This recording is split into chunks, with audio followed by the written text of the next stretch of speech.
Parce que l'eau, on n'avait pas le robinet à la maison, il fallait avec des seaux aller à la fontaine. Hein. Alors ça, on faisait attention à l'eau. Hein. Alors c'est mon père qui charriait l'eau, et puis on mettait dans des bidons, enfin on s'arrangeait. Se laver alors, on avait une grande bassine. Alors on commençait par moi, parce que soi-disant j'étais la plus propre. Nous étions 3. Moi j'étais la plus propre, ma soeur elle était un peu la fille garçon, vous voyez. Et il y avait mon frère. Alors c'était moi qui passais en premier, et dans la même eau, c'était ma soeur, et puis c'était mon frère. C'était des grandes bassines. Hein.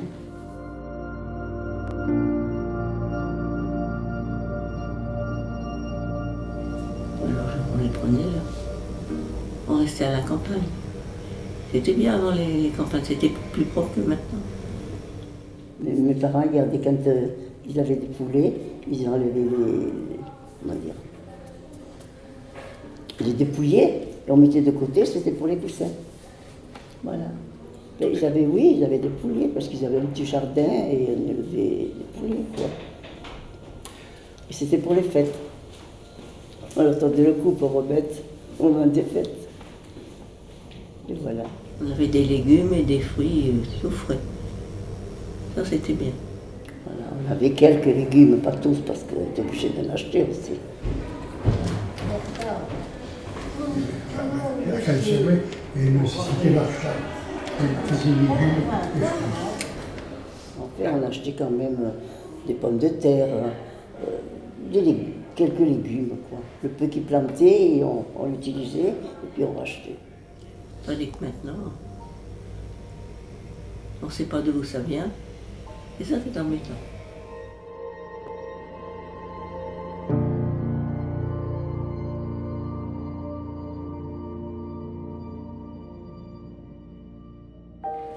Les tomates, quand même, on les gardait, on les mettait. Ah oui, c'est ça. On mettait la feuille dans le bas et elles étaient toutes sur une étagère. Et on les gardait quoi? Le temps qu'elles mûrissent, quand elles étaient trop mûres, on faisait des sauces. Hein. C'est pas le moment des certains fruits, c'est pas le moment, c'est tout. On n'a pas vraiment cultivé. C'est vrai.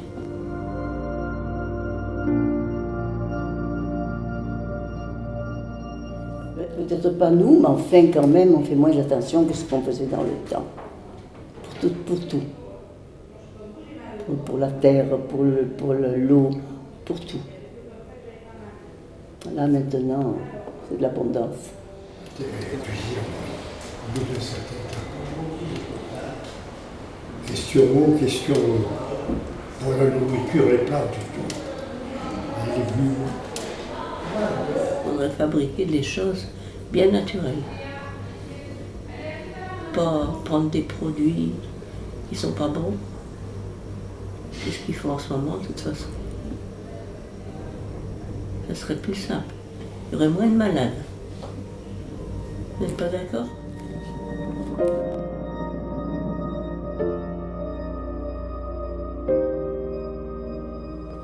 Il y a beaucoup de gaspillage dans tout.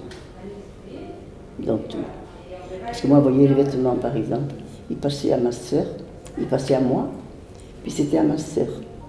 Mon frère, les pantalons, c'était les pantalons de mon père, qu'on rétrécissait, voilà. C'est mon frère qui mettait le pantalon. Parce que des fois, à la télé, on voit ça fait peur. Maintenant, c'est l'abondance, monsieur, comparativement. Comparativement.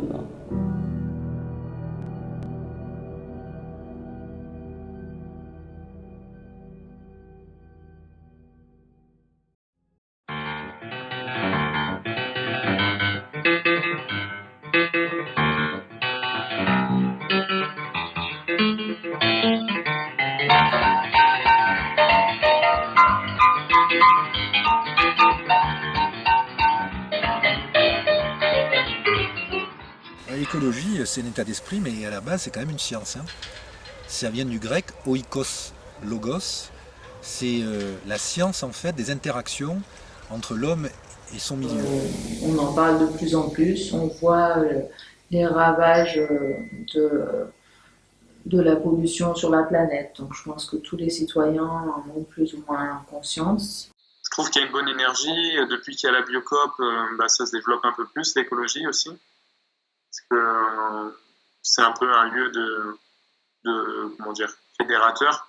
Les gens se rencontrent là-bas. Moi, je trouve qu'avant, il y a un engouement qui se développe de plus en plus autour de l'écologie. Mais à ma connaissance, il y a peu de gens qui... Comment dire ? Enfin, dans mon entourage, en tout cas, il y a peu de gens qui vraiment sont très investis là-dedans, quoi. Il y a beaucoup de gens qui... Enfin, beaucoup de gens. Il y a l'association L'écologie pour Vence, par exemple, qui est assez active. Je ne sais pas combien il y a de membres.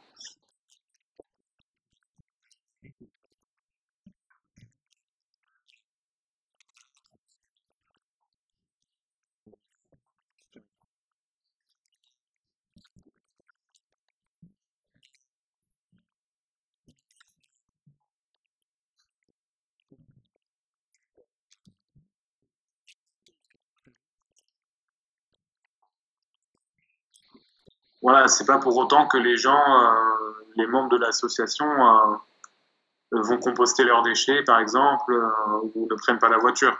Maintenant, est-ce qu'ils sont prêts à faire un geste pour la planète? Ça, c'est une autre question. Moi, je dirais qu'avant, il n'y a pas beaucoup d'écolos, mais il y en a de plus en plus. Et il y en a de plus en plus potentiel aussi. Les gens sont assez ouverts. Mais on a des jeunes générations, même des moins de 20 ans qui viennent et ils disent non, mais nous on veut réparer, on veut faire durer les objets. Et ils préfèrent mettre l'argent dans d'autres choses, quoi, je veux dire, et dans des abonnements à Netflix ou des choses comme ça, plutôt que de racheter des objets. Mais voilà, on a vraiment des nouvelles générations qui viennent et qui sont sensibilisées à ça, et ça c'est super.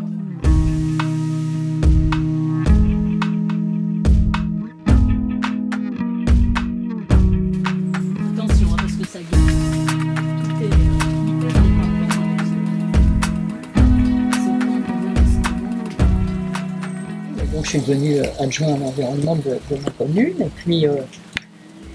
et puis ça m'a permis de réaliser beaucoup de choses très très concrètes, toujours dans l'idée de fournir des outils du changement. Le pôle développement durable, urbanisme et développement durable existe depuis 2015, mais la mairie de Vence a déjà bien avant mené des actions en matière d'écologie, puisque ça a été une des premières communes du département à mettre en place le tri sélectif, que maintenant tout le monde connaît et que tout le monde pratique. Les bénévoles du Repair Café, ils font un boulot formidable, quoi. C'est vraiment des gens qui donnent 3 heures gratuitement de leur temps libre pour faire ça, complètement bénévolement. Il y en a qui ont la fibre environnementale, d'autres qui ont la fibre technologique. Il y en a qui sont vraiment, c'est des geeks, c'est des gens qui ont vraiment envie qui ont vraiment le goût de la réparation et de la technologie. Voilà, on a un petit peu les deux profils ici parmi les bénévoles. Mais ce qu'on fait aussi en dehors du Repair Café, qui d'ailleurs reprend là bientôt, enfin, c'est des ateliers pour apprendre aux gens à consommer sans emballage. Parce que ça peut paraître évident, mais il y a quelques trucs qu'on essaye de transmettre, quoi, pour que les gens s'y mettent plus facilement. Et puis les ateliers, comment entretenir sa maison d'une manière saine et sans aucun produit chimique, comment pratiquer une hygiène également sans produits chimiques, comment fabriquer ses cosmétiques, ses produits d'hygiène et les produits de l'entretien de la maison, etc. etc. Ouais. Donc j'ai fait 2 fois, plus de 2 fois, mais 2 fois j'ai organisé des ateliers d'une journée avec une dizaine de personnes où je leur présentais les principes de la permaculture et après on essayait d'appliquer ça au jardin. Et j'ai déjà donné des conférences aussi, toujours pour présenter la permaculture. En plus du débroussaillage donc manuel avec les outils, la commune est dotée d'un partenariat avec une entreprise qui s'appelle Rocan, qui fait pâturer des ânes, notamment dans les bois de la Cine, pour débroussailler le territoire. Arrêtez de déblatérer et dire, mais voyez, regardez. Si on fait comme ça, c'est possible et puis c'est à votre portée. Mes actions ont été progressives. J'ai pas changé mon mode de vie du jour au lendemain, quoi. Ça m'a mis plusieurs années et il évolue encore aujourd'hui, mon mode de vie.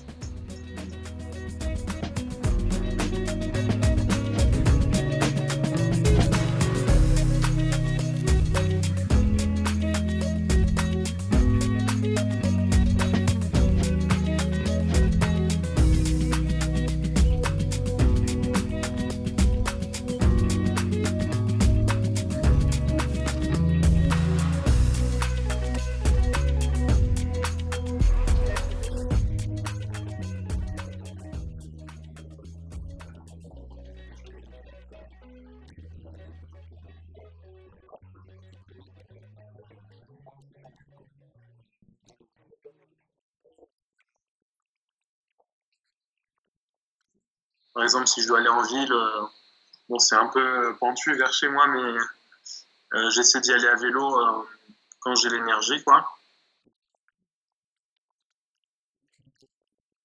Quand vous allez dans les commerces, il faut refuser les sacs, il faut refuser les emballages.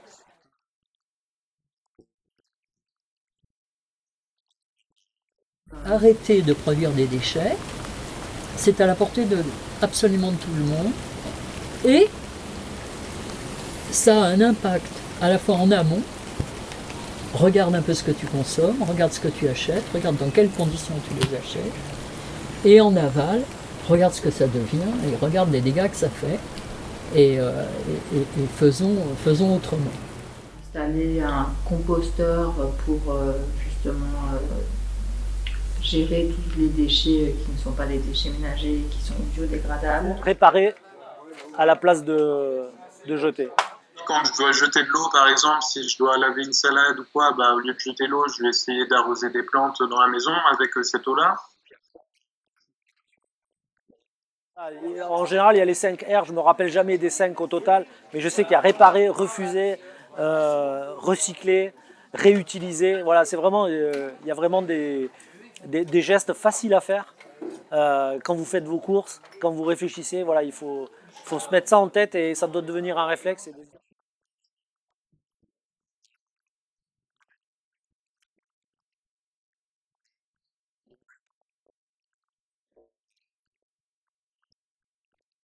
Les produits bio sont cultivés sans pesticides, sans engrais, enfin engrais chimiques en tout cas.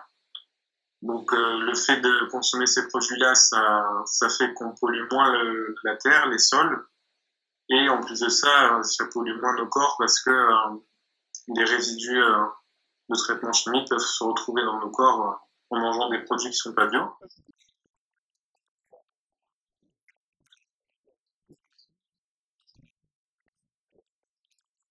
L'indice de réparabilité, c'est un mot un peu barbare, mais l'indice de réparabilité des appareils. C'est-à-dire que maintenant, quand vous allez acheter des appareils, vous avez l'indice de sa capacité de consommation électrique, les classes A, B, C au niveau consommation, mais maintenant vous avez aussi un indice qui vous dit si l'appareil il est durable et réparable dans le temps. L'autre jour, je suis allé chez Darty, et ils mettaient en avant les appareils qui sont le choix durable Darty.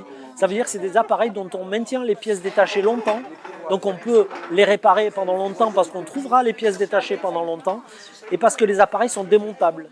Et on peut les réparer facilement. Et donc, toute cette action des Repair Café pendant 10 ans, elle a initié cette loi qui oblige les fabricants d'électroménagers à avoir des... Et eux, ils le font parce que c'est tout dans leur intérêt sur l'aspect environnemental.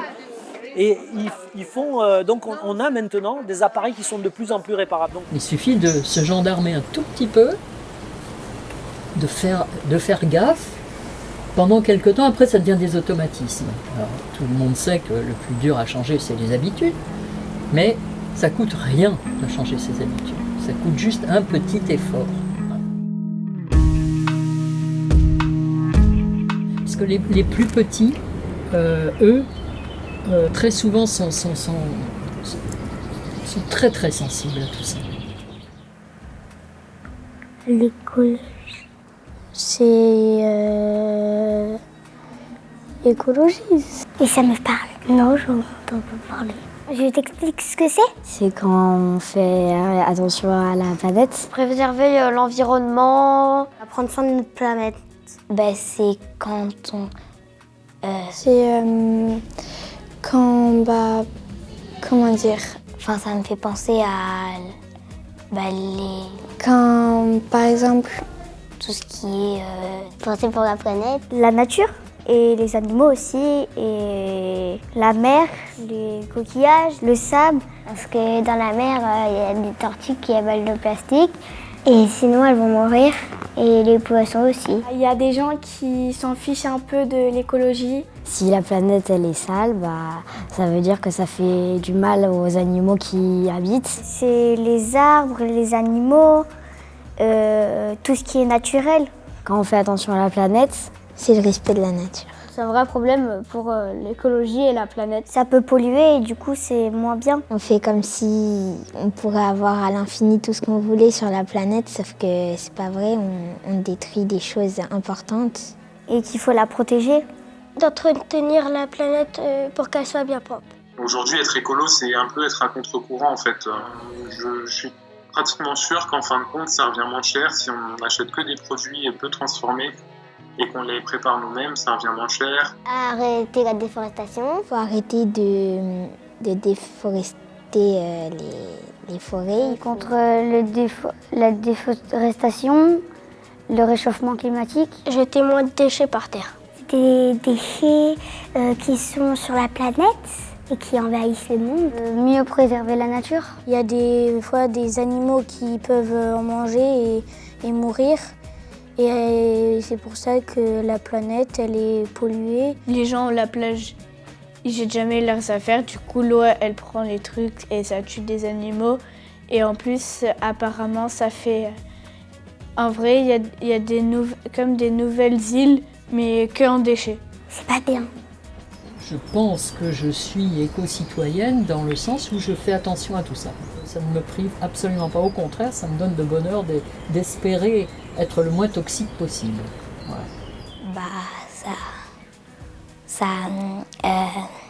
Comment expliquer? Déjà, moins jeter de déchets dans la rue, dans la nature. Éviter de jeter les déchets par terre. Que de mettre son papier dans la poubelle. Mettre des règles strictes pour ne pas jeter des déchets par terre. On devrait tous trier, tous jeter bien aux bons endroits, ne pas jeter ailleurs que dans une poubelle. Trier dans les bonnes poubelles. Plus de poubelles jaunes, poubelles bleues, poubelles noires. Ramasser les déchets. Aussi nettoyer parfois.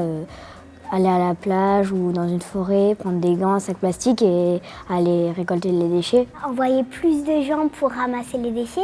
Par exemple, s'il y avait des personnes qui, par exemple, à la plage et qui ont terminé, qui font leur pique-nique et qui l'ont terminé, au lieu de le laisser sur la plage, ils le ramassent, le mettent dans un sac et comme ça, ils les mettent à la poubelle chez eux.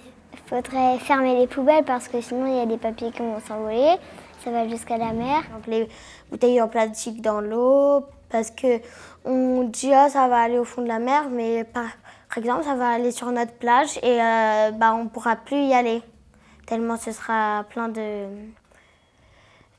déchets. Et au moins il n'y aura plus de déchets dans la rue et au moins la terre elle sera plus polluée. Il ne faudrait pas jeter de papier par terre, il ne faudrait pas allumer trop les lumières. Il faut économiser l'eau. Trier ses déchets, moins utiliser l'électricité, mettre des panneaux solaires sur son toit, par exemple des panneaux solaires sur les bus, sur les avions aussi.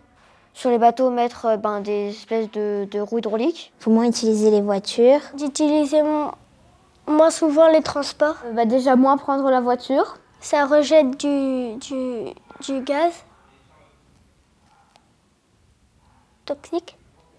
Réutiliser, recycler, aussi réduire les sacs plastiques, métal, papier, carton. Plastique réutilisable. C'est quand on a un objet, il ne nous sert plus à rien et qu'on refait un objet qui va nous servir. Utiliser énormément le renouvelable et moins utiliser les énergies fossiles et le nucléaire. Parce que le nucléaire, du coup, ça, voilà. Et arrêter de tuer les animaux juste pour le plaisir, pour les revendre. Respecter la nature. Et à veiller sur la nature. Et avec ça, on arrivera déjà à faire pas mal de choses, je pense. C'est très important, mais je persiste quand même à dire que c'est loin d'être suffisant et qu'il faut absolument qu'on oblige les pouvoirs publics et les industriels à faire plus. Et moi, je jette jamais de papier par terre. Je jette les déchets à la poubelle au lieu de les mettre par terre. Je jette pas mes déchets n'importe où. Je les jette pas en forêt, je les jette pas à la plage, je les jette dans une poubelle. Je mets les déchets dans les poubelles. Bah oui, je vais pas aller dans la rue et jeter mes déchets par terre. Enfin, ça sert un peu à rien de faire ça, à part de polluer la planète. Je ne jette jamais les papiers par terre. Je jette dans les poubelles.